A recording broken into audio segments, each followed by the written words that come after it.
할렐루야. 네, 2년 만에 뵙는 것 같습니다.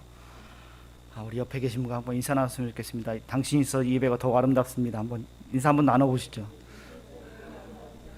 비록 코로나 때문에 많은 분들이 이 자리에 함께 할 수 없는 것이 참 마음 아픈 일이지만, 그럼에도 불구하고 또 하나님께서 저희들이 예배를 기쁘게 받으시고, 또 여러분 한 사람 한 사람 가운데 오늘 주님께서 주시는 은혜가 충만하기를 주님의 이름으로 축복합니다.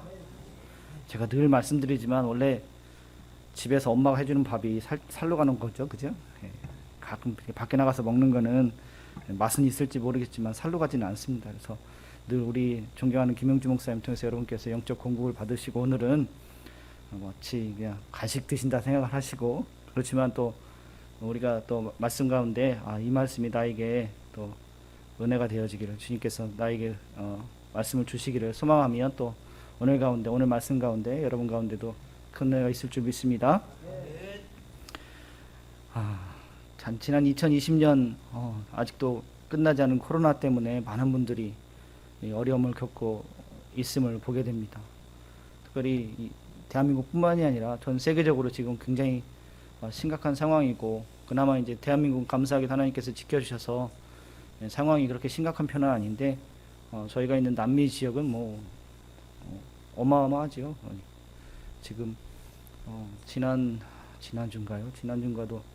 저랑 굉장히 가깝게 지내던 선교사님께서 코로나로 소천하셨고요. 그다음에 지금도 한 분이 지금 폐가 60%까지 다 망가져서 병원에도 못 들어가고 있어요. 병원에 자리가 없어서. 그래서 굉장히 어려운 상황 가운데 놓여져 있는 것이 사실입니다. 우리가 이런 일을 당할 때마다 참 마음속으로 안타까움이 있으면서 또한 또 하나님께 또 질문하게 되어집니다. 하나님, 도대체 이 상황이 우리들 가운데 왜 일어나야 되는지에 대해서 궁금해합니다.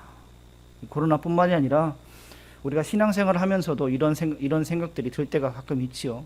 우리가 늘 기쁘고 좋고 행복한 일만 있다면 아무 문제 없겠지만, 우리가 신앙생활을 할 때도 하는 가중에서도 우리들의 삶 가운데 이런 고난이 있기도 하고 슬픔이 있기도 하고 어려움이 있기도 합니다. 특별히 우리가 주의를 열심히 하는데, 내가 잘못해서 그런 것이 아니라 내가 주의를 열심히 하고 다른 사람을 선한 마음으로 섬기고 돕는데도 오해가 생기고, 그런 해서 내 가운데 마음에 어려움이 있을 때마다 주님 앞에 묻곤 합니다. 하나님, 도대체 이런 일들이 왜 일어나야 되지요? 하나님, 내 삶 가운데 왜 이런 어려움들이 있어야 되지요? 라고 궁금해하고 질문하게 됩니다. 이것이 그냥 단순히 그냥 궁금한 정도가 아니라 정말 내 마음 가운데 너무 큰 어려움이 있어서, 큰 아픔이 있어서, 좌절이 있어서 하나님 앞에 마치 울듯이 따지듯이 그렇게 묻는 경우도 많이 있습니다. 오늘 성경 말씀에 보면 제가 이제 19절부터 말씀을 함께 나누고자 하는데, 19절에 보면 이렇게 되어 있어요. 베드로는 이렇게 기록하고 있습니다. 부당하게 고난을 당하여도, 그죠? 19절에 부당하게 고난을 당하여도. 근데 제가 우리 옛날 성경, 개역 성경, 지금 개역 개정판이 아니라 개역 성경에는 뭐라고 써 있냐면, 애매하게 고난을 당하여도, 애매히 고난을 당하여도, 부당하게, 애매하게, 이게 뭘 의미하는 거죠? 나의 잘못이 아니라는 겁니다. 이것은 나로 인해부터, 나의 잘못으로 인해부터 당하는 고난과 슬픔이 아니라 외부로부터 오는 고난과 슬픔을 의미합니다. 내가 부당하게 고난을 당하여도, 그런데 그 다음 절에 보면 뭐라고 써 있죠? 죄가 있어 매를 맞고 라고 되어 있어요. 이 말씀을 보면 부당하게 고난을 당하는 것은 나의 잘못이 아니라는 것을 의미합니다. 여러분요, 우리가요 얼마나 그런 부분에 민감한 사람들인가요? 친구랑 같이 콩을 반쪽을 나눠도 내가 갖고 있는 쪽이 친구 거보다 작으면 그것도 짜증나고 화가 나는데, 부당하게 억울하게 일을 당하고, 그것도 억울한 것도 억울한 건데 그로 인해서 고난까지 받아야 되고, 그 고난을 인해서 내 마음 가운데 엄청난 슬픔이 몰려오면 우리는 참으로 견디기 어렵습니다. 그런데 성경 말씀에는 그렇게 당했을 때 어떻게 해라, 네 승질대로 나가라가 아니라 참으라 라고 기록되어져 있습니다. 이것은 우리의 본성에 비추어 보면 참으로 불가능한 이야기입니다. 우리는 우리의 명백한 잘못에도, 내가 분명히 잘못했는데도 온갖 핑계와 변명을 해가면서 이리 빠져나갈까 저리 빠져나갈까 온갖 잔머리를 굴리는 존재들인데, 심지어 그것이 아니라 내가 잘못한 것도 아닌데, 나의 잘못도 아닌데 부당하게 고난을 당하고, 그로 인해서 내가 슬픔을 당하는데 참으라 라는 말씀이 우리에게 얼마나 가능성이 있는지 어쩌면 우리의 본성에 비춰보면 마치 불가능한 이야기처럼 보여지기도 합니다. 그런데 오늘 성경 말씀은 이 불가능해 보이는 것이 가능할 수 있는 이유가 오늘 성경 말씀 가운데 기록되어져 있습니다. 그것은 뭐라고 써 있냐면 바로 하나님을 생각함으로 라고 되어 있습니다. 우리가 부당하게 애매하게 당하는 모든 고난과 그로 인한 슬픔을 참을 수 있고 또 참아야 하는 이유가 하나님을 생각함으로이기 때문에 그렇습니다. 근데 우리는 그 말씀을 들으면 이렇게 생각할 수 있어요. 아니, 하나님을 생각함으로 왜 참아야 됩니까? 하나님은 공의의 하나님, 정의의 하나님이신데 왜 부당함을 참고 견뎌야 됩니까? 혹시 하나님도 우리가 당하는 이 부당함과 이 고난에 대해서 어쩔 수 없어서 나도 어떻게 할 수가 없어, 나도 불가항력적인 거야, 나도 참으니까 그냥 니들도 참아라 라는 뜻으로 말씀하시는 걸까요? 그렇지 않습니다. 하나님은 그 누구보다, 우리들보다 더 그런 부당함, 부정의함 이런 것들을 하나님 싫어하시고 미워하십니다. 그렇다면 왜입니까? 왜 이런 일들이 우리들 가운데 일어나고 있습니까? 코로나 시대에 살고 있는 우리에게도 동일하게 이 질문이 주어질 수 있습니다. 오늘 성경 본문은 그 답을 그 다음 구절을 통해서 유추할 수 있게 합니다. 20절 후반에 기록된 말씀, 오직 선을 행함으로 고난을 받고 참으면 이는 하나님 앞에 뭐하다고요? 아름다우니라. 이 아름답다는 말씀은 19절에도 동일하게 나옵니다. 19절에 보면 동일하게 아름다우니라, 아름다우나. 20절에 아름다우니라. 성경에 동일한 말씀이 반복되어지는 것은 그만큼 중요하다는 거죠. 이 아름답다라고 쓰여지는 이 단어, 원어에는 카리스라고 쓰여 있는데, 이 카리스라고 쓰여 있는 단어를 우리 신약 성경에서 많은 부분에서 동일하게 사용하고 있는데, 다른 부분에서 이 카리스라는 단어를 뭐라고 번역하고 있냐면 은혜롭다라고 표현하고 있습니다. 그리고 제가 보고 있는, 제가 사용하고 있는 스페인어 성경에는 글로리아, 영광이라고 표현하고 있습니다. 즉 우리가 부당하게 고난을 당하는데도 하나님을 생각함으로 슬픔을 참고 이겨내면 이것이 우리에게 아름답고 은혜가 되어지며 나아가 우리에게 영광이 되어진다라고 말씀하고 있습니다. 이어서 주시는 말씀, 그리고 그 이유를 설명하고 있습니다. 이를 위하여 너희가 부르심을 입었으니 그리스도도 너희를 위하여 고난을 받으사 너희에게 본을 끼쳐 그 자취를 따라오게 하려 하셨느니라. 주님이 우리를 부르신 그 목적이 바로 이것이라는 것입니다. 심지어 우리에게 그런 고난이 있기 전에 주님이 먼저 그 길을 걸어가셨고 그 모든 슬픔을 겪으셨으며, 그리고 그 모든 슬픔과 그 모든 고난을 이기신 후에 우리로 하여금 그 길을 따라오도록 말씀하고 있는 것입니다. 그냥 무책임하게 니들 가라, 돌격 앞으로가 아니라 나를 따르라 라고 말씀하고 있는 것입니다. 여러분, 이 말씀 우리가 모르는 말씀인가요? 처음 들어보셨나요? 아니요, 우리는 많이 들어봤습니다. 너무나도 많이 들어봤고, 이런 말씀을 들을 때마다 그렇지, 그렇지, 그렇게 살아야지 라고 다짐도 우리들 마음속에 수없이 해왔을 것입니다. 그런데 그런 상황인 가운데 우리가 떨어져 있으면, 지금은 우리가 그렇게 얘기하지만 우리가 그렇게 말할 수 없는 고난이 오고 우리들 가운데 부당하게 애매하게 이런 슬픔이 올 때 우리들 마음속에 그런 말씀이 도무지 생각나지 않고, 그런 말씀을 온데간데 없이 내가 그 슬픔과 그 분노로 인해서 부들부들거리는 이유는 도대체 무엇이죠? 왜 그러지요? 그 이유는 분명합니다. 바로 내가 살아있기 때문에 그렇습니다. 내가 살아있기에 내 이 시퍼런 자아가 살아서 나를 주장하기 때문에 내 생각대로, 내 판단대로, 내 소견대로, 내 승질머리대로 밀어붙이기 때문에 그렇습니다. 그러다가 여기에 부딪히고 저기에 부딪히고, 그러 상처 입은 그 마음을 부둥켜 안고 주님 앞에 나와서 눈물을 쏟습니다. 우리가 한 해 두 해 그냥 초신자라면 그런 일이 있을 수도 있겠지만, 우리가 예수 믿은 시간이 도대체 얼마입니까? 그 많은 시간 우리가 예수를 믿는다고 나도 알고 남들도 알고 있는데, 왜 우리는 그런 상황에 놓일 때마다 우리는 그 상황을, 주님을 생각하지도 못하고 세상 사람들과 별반 다르지 않게 그렇게 살아가야만 됩니까? 우리는 그런 상황에 처해질 때마다 이 말씀은 마치 나와는 아무 상관없는, 나는 불가능할 거야, 이거는 정말 성자처럼 살고 있는 몇몇 사람들이나 가능한 이야기지, 나 같은 사람은 불가능할 거야라고 포기해버리는 마음이 들기도 합니다.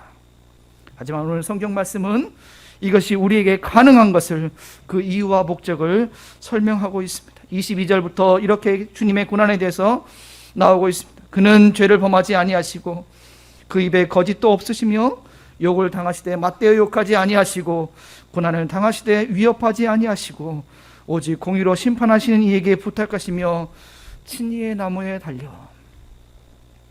여기까지 주님이 당하신 고난이 나오면서 그 고난 받으심의 이유와 그 대상이 바로 우리들임을 그 다음 말씀은 그 다음에 말씀으로 하고 있습니다. 뭐라고 써 있죠? 그 몸으로 누구 죄를 담당하셨으니? 우리 죄를 담당하셨으니.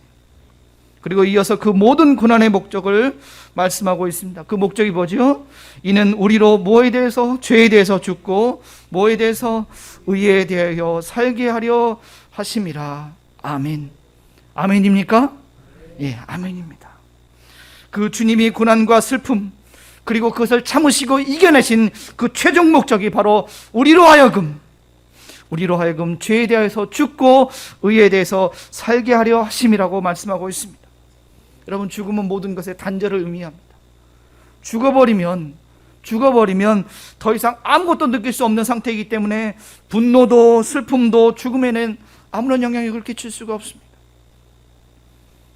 저희가 사역하고 있는 파라과이는 한국과 다른 그런 매장 문화가 있습니다. 장례 문화가 있어요. 한국은 돌아가시면 시신을 땅에 묻거나 화장을 하거나 더 이상 그 시신이 우리들 눈에 보이지 않습니다. 근데 파라과이는 공동묘지에 가면 가족묘를 씁니다. 가족이 조그만하게 뭘 하나 세워서 그 안에 관이 들어갑니다. 할아버지 관, 할머니 관, 삼촌 관, 이모 관 다 들어갑니다. 그리고 거기에 이제 유리창이 있는 경우가 많이 있어요. 그래서 밖에서 그 안을 들여다볼 수가 있습니다. 처음엔 좀 이상하더라고요. 이게 문화가 이상하다 그랬는데 이 가족묘에서 지하부터 시작해서 쭉 이렇게 있습니다. 거기를 가서 보면요, 그 화려했던 그의 과거도, 그의 대단했던 위세도 이제는 낡고 사가버리는 관을 통해서 더 이상 찾아볼 수가 없습니다. 그 가족들이 그 고인이 살던 집 모양으로 조그만하게 만들어놨어요. 예쁘게 만들어놨어요.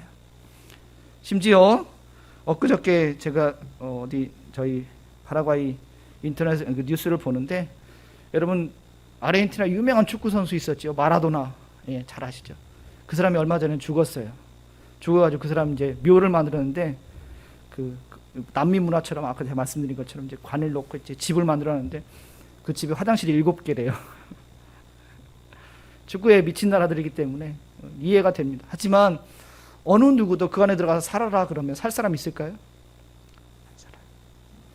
아무리 예쁘게 멋있게 집을 만들어 놓고 그 안에 관을 놓아두었기 때문에 더 이상 그곳에서 살아라 그래도 자신이 그렇게 살아생전 사랑했던 그의 가족이 살아있는 것이 아니라 이제는 죽어서 사그러다가는 육신이 놓여있는 관이 놓여있기 때문에 아무도 그 안에 들어가서 살고 싶어 하지 않을 것입니다.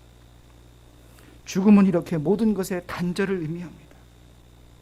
육신의 죽음도 이와 같을지언데 성경에 말씀하시는 죄에 대해 죽는다, 죄에 대해 죽는다 역시도 크게 다르지 않을 것입니다. 우리가 정말 죄에 대해서 죽는다면 이전에 나를 그렇게 괴롭히고 힘들게 했던 죄의 존재는 더 이상 나에게 아무런 힘도 능력도 영향력도 끼칠 수 없을 것입니다. 그리고 죄에 대해서 죽어버리고 끝나는 것이 아니라 이어지는 말씀은 단순히 죄에 대해서 죽는 상태로 멈추는 것이 아니라 의에 대하여 살게 하신다라고 말씀하고 있습니다. 하나님이 우리를 그냥 죽여버리고 성질 죽여버리고 우리를 그냥 없애버리고 끝나는 것이 아니라 우리의 더러운 것들, 우리의 모든 죄된 것들을 다 없애버리고 바로 그 자리로부터 시작해서 우리를 다시 의에 대해서 살게 하신다라고 말씀하고 있습니다. 이것이 주님이 먼저 고통을 당하시고 그 고통을 이기시고 우리를 살리시고 우리로 그 길을 따라오게 하신 최종적인 목적이라는 것입니다. 그렇다면 의에 대해서 죽고 죄에 대해서 죽고 의에 대해서 사는 이 놀라운 진리가 주님이 우리를 위해서 고난당하시고 그 죽으심으로 이루어졌다면, 그리고 그 주님이 그 죽으심으로 말미암아 우리로 다시 그 길을 따라오도록 말씀하셨다면 우리가 선을 행했음에도 불구하고 당하는 고통과 고난이 결코 아무 의미 없는 그런 무의미한 고통은 아니라는 것입니다. 우리가 처해져 있는 이 고난과 슬픔의 상황 가운데 이것을 참고 주님을 생각하며 참고 그것을 이겨낸다면 주님이 우리를 부르신 목적, 그 궁극적인 목적인 죄에 대하여 죽고 의에 대해 사는 이 놀라운 진리로 우리로 나아가게 하심을 알게 되고 기꺼이 그 주님을 따라갈 수 있을 것입니다.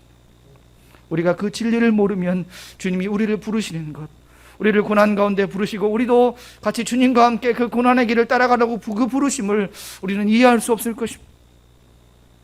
하지만 우리가 이 진리를 깨닫게 되면 주님이 우리를 부르시는 그 부르심에 우리가 아멘하고 순종하며 나아갈 수 있을 것입니다. 그리고 우리는 더욱더 기대할 수 있을 것입니다. 주님, 이 일을 통하여서 나에게 어떤 일들이 일어날지, 주님이 나를 어떤 모양으로 쓰실지 나는 기대합니다. 비록 지금 삶의 현장은 너무나도 힘들고 너무도 어렵지만, 이 코로나 시국 때문에 앞이 보이지 않지만 그렇음에도 불구하고 주님이 나를 쓰시고자 한다면 주님, 아멘 순종하고 나아갈 때 주님이 나를 통해서 얼마나 더 큰 일들을 하실지 저는 기대합니다. 그렇게 고백할 수 있을 것입니다.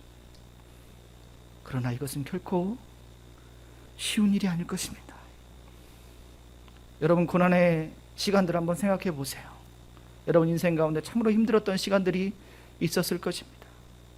지금이야 그때를 생각하면 그때 그런 일도 있었지, 참 그때 힘들었었어 라고 마치 추억을 생각하듯이, 추억을 읊조리듯이 이야기할 수 있지만 여러분, 그때는 얼마나 힘드셨지요? 우리가 고난의 현장에 있을 그 순간에는 우리에게 얼마나 어려움이 있었나요? 지금은 지나간 이야기처럼 추억처럼 읊조리지만 바로 그 순간에는 몸이 부들부들 떨릴 만큼 견디기 힘들었던 일이 분명합니다. 그렇기 때문에 우리는 그 순간에 어떻게 해야 되죠? 주님 앞에 고백해야 됩니다. 주님, 나는 어떻게 할 수가 없어요. 나의 힘으로는, 나의 능력으로는 이 고난의 현장에서 빠져나갈 힘도, 이 고난을 이겨나갈 힘도, 이 고난 가운데 주님을 바라볼 수 있는 힘도 나에게 없음을 나는 고백합니다. 주님, 나에게 힘을 주옵소서. 나에게 힘을 주셔서 이 상황 가운데 이길 힘을 주옵소서. 그리고 그것을 주님 앞에 선포해야 됩니다. 세상 앞에 선포해야 됩니다. 그럼에도 불구하고 내가 이 상황과 이 순간을 다 이해할 수 없지만 그럼에도 불구하고 주님께서 이 상황 가운데 나에게 하시고자 하는 그 뜻을 나는 믿습니다. 여러분, 쉽게 되지 않을 것입니다. 단번에 되지 않을 것입니다. 우리 인생 가운데 단번에 된 것은 예수 그리스도께서 우리를 위해서 죽으신 십자가 그 사건, 그 단번의 사건 이외에 우리들 가운데 단번에 되어지는 것은 아무것도 없을 것입니다. 매 순간순간 조금씩 반복하고 연단하고 훈련하여서 아주 조금씩 심지어 그 변화를 나조차도 느끼지 못할 만큼 아주 조금씩 바뀌어나갈 것입니다.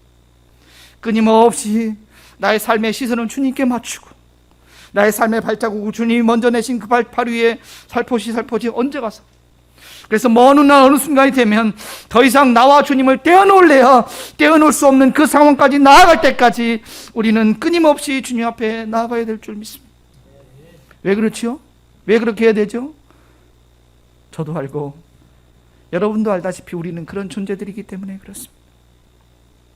단 한순간만 하늘을 바라도, 단 한순간만 내 마음속에 주님의 이름을 놓쳐도 정말 말도 안 되는 생각들이 내 마음을 침노하게 되고요, 마귀의 놀이터가 되어버리는 것이 우리는 얼마나 많이 경험해 왔습니까? 그렇기 때문에 매 순간 나의 삶을 점검하고 또 점검해서 더욱더 주님 앞에 나아가는 우리가 되어야 될 줄 믿습니다. 여러분, 선교지에서 살아간다는 것, 이렇게 매 순간마다 그럼에도 불구하고 주님이 나와 함께 하신다는 이 고백을 드리지 않고는 살아갈 수 없는 시간입니다. 저도 이제 선교지에서 이제 횟수로 이제 만 18년이 되어가는, 만으로 17년이고 횟수로 18년째 되어가고 있습니다. 저희 아이가, 큰 아이가 이제 1살 때, 이제 걷지도 못할 때 데리고 와서 이제 대학교 들어간다니까 꽤 많은 시간이 지났죠. 그 시간들 생각해 보면 어느 한순간도 그럼에도 불구하고 주님이 나와 함께 하십니다라고 고백하지 않고 보냈던 적은 없었던 것 같습니다.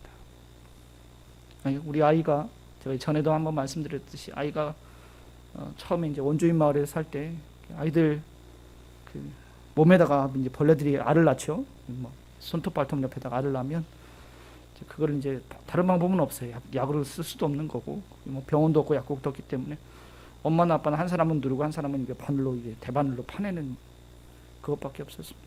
아이가 잘 때 한 사람은 누르고 한 사람은 파내는 거. 좀 애가 이제 막 자지러지게 울지요. 경기를 하죠. 그러면 참 마음이 좀 힘들더라고요. 엄마나 아빠는 선교사로 헌신해서 나왔지만 이 애는 자기 의지로 나온 게 아니잖아요. 엄마 아빠 따라온 건데. 근데 하나님 앞에 기도하기로, 하나님 도대체 이걸 또 어떻게 해야 될지, 주님 차라리 제가 고통을 당하면, 제가 고난을 당하면 괜찮겠는데 이 아이의 고난을 볼 때마다 주님 제 마음이 너무너무 힘듭니다. 하지만 그럼에도 불구하고 주님이 부르셨으니 우리는 이 아이를 이곳에서 키울 자신이 없어요. 주님이 이 아이를 지키시고 이 아이를 주님이 키워주세요. 참 감사하게 주님께서 그 기도를 마치 백신처럼 그 아이에게 주어서 그 병원도 없는 그곳부터 지금까지 한 번도 아프지 않고 잘 크게 하셨고, 뭐 학원이고 뭐가 없는 그곳에서부터 지금까지 하나님께서 지켜주셔서 지혜 주셔서 학업을 이어올 수 있도록 해주셨습니다. 또 새로운 마을 미전도 지역에 들어가면 이 동양 사람에 대한 이 현지인들의 생각들이 있어요. 무슨 생각이 있는지 아세요? 동양 사람은 돈이 많다, 이런 생각들이 있어요. 이 사람들이 텔레비전에서만 동양 사람을 봤지 실제로 동양 사람 보기는 처음인 경우들이 많거든요. 그럼 신기해서 애들이 와서 막 만져보기도 하고 그러는데, 이 동네에 이제 불량하신 청년들이 총을 가지고 옵니다. 여러분, 그 남미는 총기가 자유로운 지역이기 때문에 총을 가지고 와서 이 머리에다 총을 겨누고 딱 대고 이제 돈 내놔라 이렇게 하는 거죠. 그 서늘한 느낌 여러분은 겪지 않으시기를 주님의 이름으로 축복합니다. 아멘 하셔야 돼요. 그러면 제가 원래 이제 겁이 굉장히 많은 사람이기 때문에 그런 상황이 오면 굉장히 마음이 힘듭니다. 주님, 이게 뭐죠? 주님 말씀하셔서 여기까지 왔는데 여기서 끝내버리시렵니까? 그렇게 기도하면서도 또 마음속으로 주님, 그럼에도 불구하고 주님께서 이곳으로 부르셨으니 주님의 뜻을 이루어 주옵소서 기도하면 제 본성으로는 절대 나올 수 없는 그런 마음의 평안함이 옵니다. 저는 겁이 굉장히 많은 사람입니다. 어렸을 때 얼마나 겁이 많았냐면, 어렸을 때 그 예방주사를 맞으러 가잖아요. 저희 어머니가 저를 데리고 갔다가 의사 선생님한테 혼나고 그냥 돌아온 적도 있어요. 제가 하도 울어가지고 안 맞는다고. 겁이 그렇게 많은 사람인데 머리에 총을 겨누는데도 하나님께 그때 평안한 마음을 주셔요. 그러면서 그들한테 얘기죠. 나는 선교사고 목사입니다. 이곳에 복음을 전하러 왔습니다. 그러면 주님께서 그들의 마음을 만져가서 그들이 얼른 총을 치우고 미안합니다. 그리고 이제 전도 집회를 열려면 방해되는 게 주로 이제 그 지역에 불량한 사람들이 이제 이렇게 그 속된 말로 야지를 놓거든요. 막 방해를 놓는데 그게 다 해결이 돼요. 왜냐면 지네들이 와가지고 먼저 다 해결을 해놔요. 동네 사람들한테 얘기해서 이 사람들 지금 선교사들 와가지고 지금 복음 전하러 왔습니다. 정리가 돼요. 그리고 어느 지역들에 들어가면 복음을 다 쉽게 받아들이고 마음 편하게 받아들이면 좋은데 좀 완악한 마음이 강박한 지역들이 있습니다. 주님이 주로 그런 지역들을 어떻게 하시냐면 먼저 전도자를 보내요. 전도자를 보내서 그 지역을 이제 다 이렇게 탐방하고 옵니다. 그래서 이제 기도가 필요한 사람들을 이제 찾아요. 주로 이제 몸이 아픈 사람들이죠. 그래서 그 전도자들이 와가지고 이제 보고를 하고 우리가 그 지역에 들어가서 그 전도자가 데리고 간 집에 들어가서 이제 그 환자를 위해서 기도하는 경우가 많습니다. 근데 가서 보면 좀 감기 정도 걸렸으면 좀 뭐 열이 많이 난다거나 뭐 기침을 좀 심하게 한다거나 조금 뭐 이 정도면 이게 팔을 걷어붙이고 기도해 볼 만하네 하고선 달려들겠는데, 이제 의사도 이제 집에 가서 죽으십시오. 이제 곧 죽어도 뭐 아무 이상할 것 없는 그런 숨이 꼴딱꼴딱 넘어가는 사람을 딱 앞에 있으면요, 무슨 생각이 들까요? 진짜 한번 기도해서 그냥 한번 낫게 해야지. 이런 마음보다 주님 너무 하시는 거 아니에요?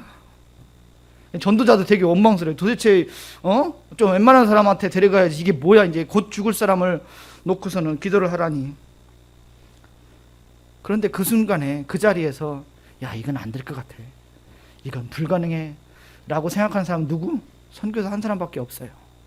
나머지 우리 전도팀들은 가서 주님께 기도하면 주님께서 일으켜 주실 거라고 다 굳건하게 믿고 있어요. 다 무릎을 꿇고 있는데 선교사 혼자만 뻗대고 무릎 안 꿇을 수가 없잖아요. 무릎을 꿇어요. 기도합니다. 주님, 이곳 가운데 제일 믿음 없는 제가 기도합니다. 주님, 나에게는 어떠한 힘도 능력도 나의 가능성도 없음을 고백합니다. 그렇지만 그럼에도 불구하고 주님께서 이 자리로 부르셨으니 주님이 역사하셔서 이로 하여금 주님으로 마음을 열 수 있는 복음의 접촉점이 되게 하옵소서. 그 기도가 단 한 번도 쉬웠던 적은 없었습니다. 하지만 주님께서는 제 마음 가운데 그런 기도를 받으셨고 그 기도의 터전 위에 주님의 일들을 해왔습니다. 여러분, 많은 곳에 집회를 나가려고 준비하면 파라과이는 땅이, 우리 김용주 목사님도 와보셨지만 어느 지역은 땅이 완전히 다 그냥 황토입니다. 황토. 모래고 자갈이고 아무것도 없어요. 그래서 비가 오면 뻘이 돼가지고 다닐 수가 없어요. 어느 지역에 그래서 전도 집회를 준비했는데 그곳에 만약에 비가 온다 그러면 들어갈 수가 없어요. 왜요? 나올 수가 없기 때문에. 뻘이 다 마를 때까지 나올 수가 없기 때문에. 그리고 파라과이는 산이 없기 때문에 비가 오려고 준비하고 있으면 반드시 비가 옵니다. 번개가 치고 바람이 막 불면, 남쪽에서부터 바람이 불면 이건 100% 비가 온다는 겁니다. 그럴 때는 들어갈 수가 없어요. 이제 전도 집회를 준비하는데 어떤 때는 주님께서 들어가야 된다는 마음을 막 주셔요. 근데 옆에 번개가 치고 있는데, 바람이 막 불고 있는데, 그런데도 불구하고 주님께서 들어가야 된다는 마음을 주실 때, 주님, 그렇습니다. 지금 상황은 저는 이해할 수 없지만 주님께서 들어가라고 하니. 또 우리 전도팀들은, 이 사람들은 파라과이 사람들 아니에요. 이 사람들 저보다 더 잘 알죠. 어렸을 때부터 자라왔기 때문에 그 자연 풍경, 자연 환경을 너무너무 잘 알고 있는 사람들도 들어가야 된다는 거예요. 주님이 마음을 주셨기 때문에 들어가야 된다는 거예요. 그때 기도할 수밖에 없죠. 주님, 이 상황을 저는 이해할 수 없고 이 상황 가운데 불가능한 것을 저는 봅니다. 그렇지만 그럼에도 불구하고 주님께서 가라고 하시니 가겠습니다. 여러분, 그때 주님이 어떤 모습을 보여주시냐면 사방천지에서 막 번개가 떨어집니다. 폭우가 쏟아지고 있는데 우리가 예배드리는 그 하늘만 동그랗게 열려서 별을 보게 하십니다. 여러분, 이런 일들이 참으로 많이 일어납니다. 왜 그렇지요? 뭐 때문에 그렇지요? 제가 능력이 많아서 그런가요? 선교사가 영성이 깊어서 그런가요? 아니요. 저는 단 한마디밖에 한 게 없습니다. 그럼에도 불구하고 주님이 하실 것입니다. 나는 여전히 상황을 바라보고 조건을 계산하며 저울질하지만 주님은 그 상황보다 크시고 그 조건을 이미 이기셨기 때문에 주님이 원하심에 순종하며 나아가며, 주님, 이 상황과 조건, 그러나 그럼에도 불구하고 말씀하시니 나아가겠습니다라고 선포할 때 주님은 그 선포 위에 일하셔왔습니다. 제가 풍토병에 여러 번 걸려서 좀 사경을 헤매기도 하고 일사병에 걸려서 쓰러져서 병원에 입원한 적들도 있었습니다. 그때 침상에 누워서 하나님께 기도하기를, 주님, 의사들도 힘들다고 하는데 주님 여기서 이렇게 부르시면 어떡합니까? 그렇지만 그럼에도 불구하고 주님께서 이 가운데도, 이 상황 가운데도 주님께서 일하실 것을 믿습니다. 그렇게 주님이 저를 일으켜 세우셨고요. 또 이 일을 통해서 많은 성도들이 바라봅니다. 저 선교사는 정말 저런 일들을 겪었기 때문에 이제 아마 일어나면 자기 나라로 돌아갈 거예요. 오히려 그들과 더 깊게, 더 가까이 살기 위해서 그들과 함께 남아있는 것을 보게 될 때 그들의 마음의 문이 열리는 것을 보게 되었습니다.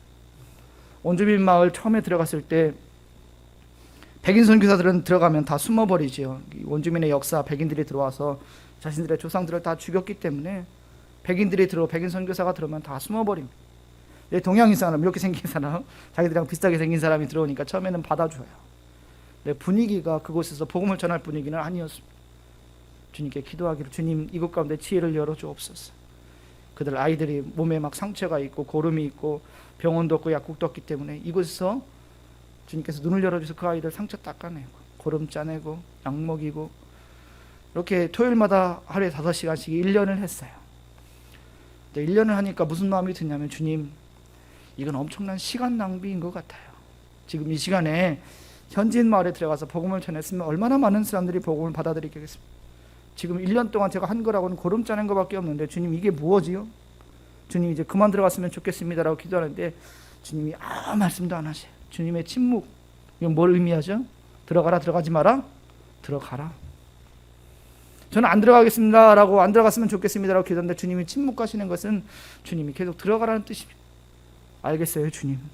저는 이 상황을 다 이해는 못하겠지만 주님이 가라고 하시니 들어가겠습니다. 그 주간에 그 지역의 대표들이 왔어요. 추장부터 시작해 대표들이 와서 우리는 지난 1년 동안 당신을 지켜보았고 당신이 우리에게 필요한 사람인 것을 알았어요. 그리고 우리가 지난 1년 동안 당신이 오는 것을 보면서 당신이 우리에게 무언가 하고 싶은 이야기가 있는 거라고 저희는 믿었어요. 우리는 당신이 뭐 하는 사람인지도 알았고 뭘 필요한지, 뭐가 하고 싶은지도 알았어요. 뭐를 원하는 것 같아요? 예배드리고 싶으시죠? 네. 저도 알고 당신도 알다시피 이곳에서는 당신들의 말이 법이기 때문에 당신들의 말을 기다렸습니다. 그래서 그들이 우리 함께 예배합시다.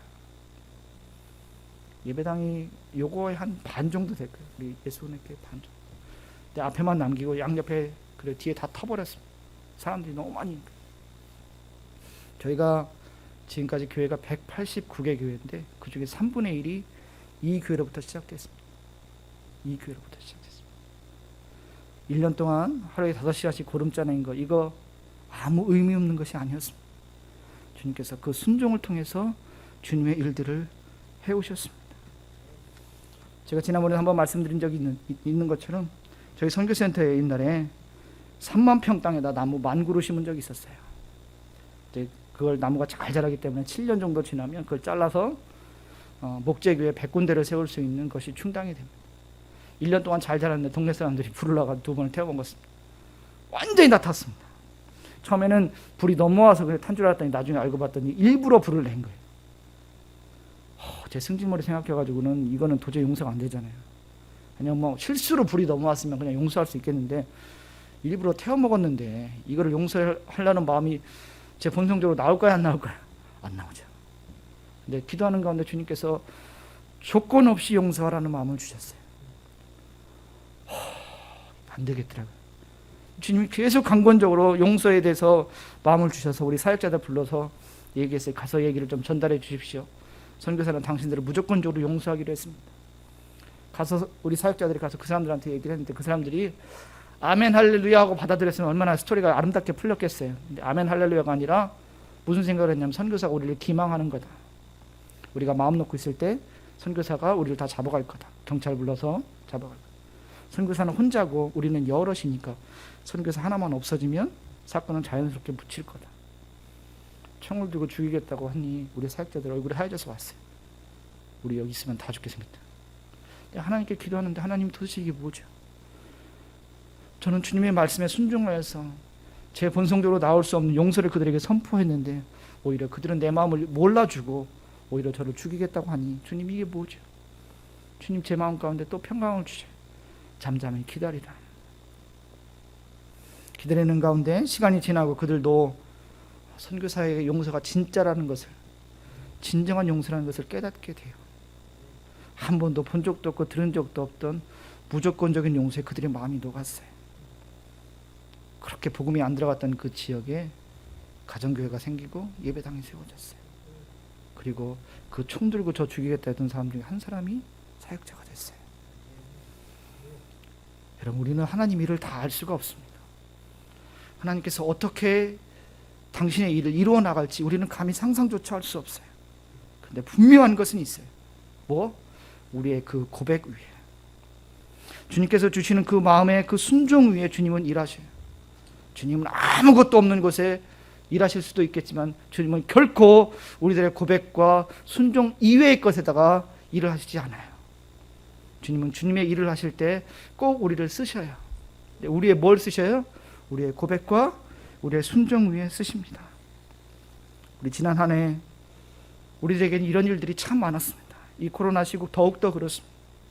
이해할 수 없죠.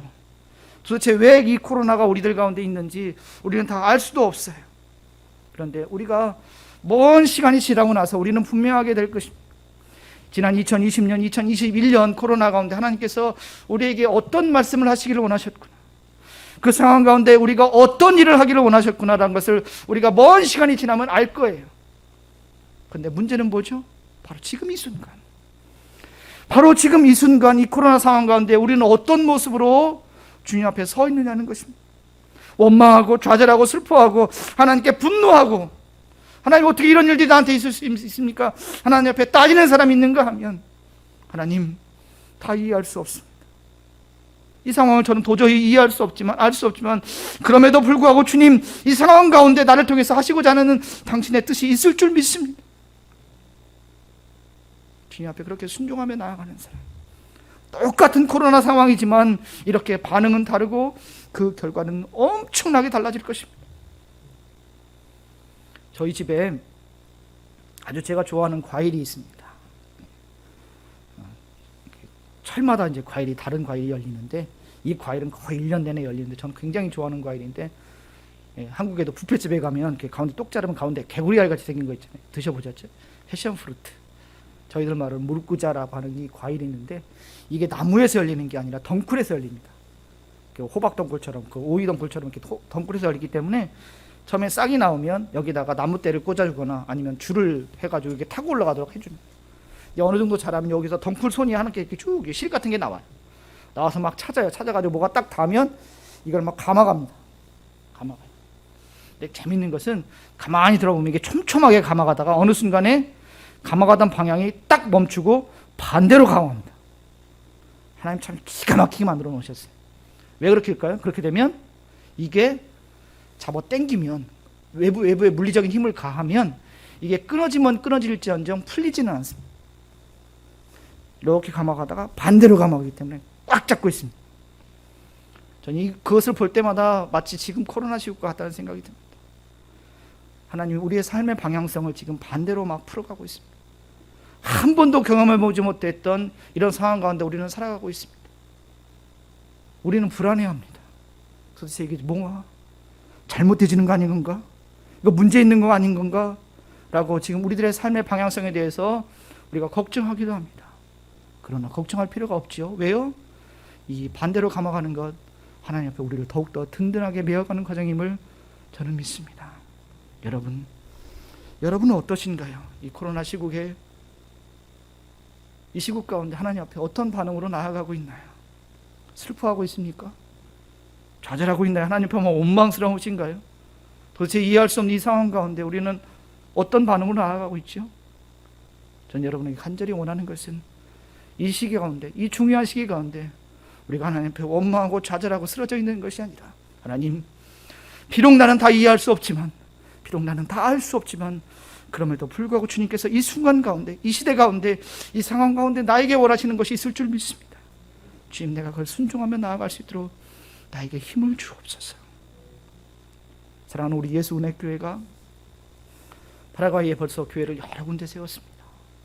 파소카데나 교회, 사파토니코에 교회, 그리고 지금 지어지고 있는 의후교회, 이름이 좀 재밌죠? 의후교회인데 이 세 곳의 교회가 지금 세워져 가고 있고, 지금 두 곳은 세워졌고 지금 한 곳은 세워져 가고 있습니다. 하나님께서 그곳을 통해서 얼마나 많은 영혼들이, 그 교회가 없는 지역들의 교회가 세워져서 얼마나 많은 영혼들이 구원받을지 저는 감히 상상을 다 할 수가 없어요. 비록 예수은혜교회가 아직 예수은혜교회 성전 건축을 하지 못했지만, 그럼에도 불구하고 먼저 하나님께 앞에 드림으로 말미암아서 그곳에 심겨진 씨앗을 통해서 수많은 영혼들이 구원받고, 그 영혼들이 예수은혜교회를 기억하고 이 기회를 위해서 기도할 때 그 기도의 터전 위에, 그 순종 위에, 그 고백 위에 주님께서 놀랍게 역사하실 줄 믿습니다. 간절히 바라는 것은 코로나가 빨리 끝나서 우리 목사님과 여러분들께서 파라과이에 오셔서 그곳에서 그 성도들과 함께 예배하면서 서로 너무너무 감사하고 너무너무 아름다운 그런 모습들이 그 땅 가운데도 일어나게 되기를 저희 간절히 소망하고 있습니다. 그날이 언제가 될지 모르겠지만 그때까지, 그 순간까지 우리가 좌절하고 낭망하고 절망하고 쓰러져 있는 것이 아니라 주님 앞에 아멘하며 순종하며 나올 수 있는 저 여러분 되시기를 간절히 주님의 이름으로 축복합니다. 함께 기도하겠습니다. 놀라우신 주님, 주님의 계획하심과 주님의 행하심을 우리가 다 이해할 수 없고 우리가 다 감히 상상할 수 없을 정도로 크고 놀라운 것을 주님 고백합니다. 그럼에도 불구하고 우리는 늘 여전히 연약하여서, 늘 여전히 부족하여서 주님의 뜻을 다 알지 못하여서 주님 앞에 낙심할 때도 있고 원망할 때도 있고 좌절할 때도 있었음을 주님 고백합니다. 우리 그런 부족한 저희들을 용서하시고 우리들 마음 가운데 주님의 마음을 충만하게 부어주셔서 우리가 아멘으로 순종하며 주님의 뜻을 발견하고 주님과 동행할 수 있는 저희 되어 주시도록 주님 붙잡아 주옵소서. 주님이 사랑하시는 예수 은혜교회 주님께서 더욱더 은혜와 복을 넣어 주시고 각 한 사람 한 사람 가운데 성령의 충만함을 허락하여 주셔서 이 코로나 상황 가운데 어느 한 사람도 낙심하지 않게 하시고 모두 다 주님을 바라보며 주님께 더욱더 나아갈 수 있는 우리 사랑하는 예수 은혜교회 되어질 수 있도록 주님께서 축복하여 주옵소서. 감사드리며 예수님의 이름으로 기도했습니다. 아멘.